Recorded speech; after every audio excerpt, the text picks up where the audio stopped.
l'homme, dans sa vie sociale, a besoin de, je dirais presque, d'un transcendant. Et quand ce transcendant disparaît, alors c'est le politique qui crée du religieux.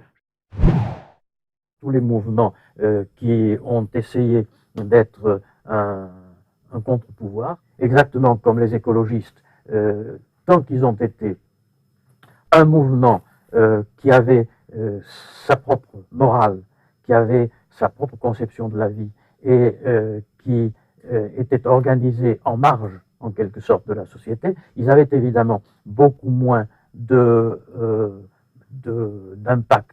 que maintenant, mais maintenant, ils sont entrés dans le jeu politique. Et à partir du moment où ils entrent dans le jeu politique, ils ne sont plus libres du tout de penser leur écologie. Leur écologie va devenir une écologie politique.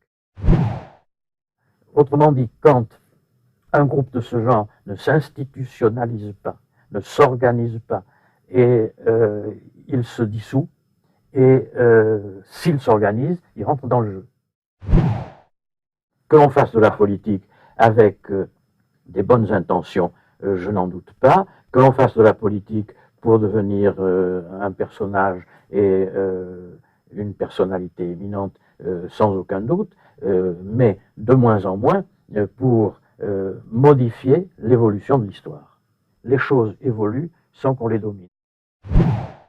L'assemblée d'une primitive ancienne comportait simplement, de toute façon, un petit nombre et comportait simplement ceux qui se connaissaient entre eux.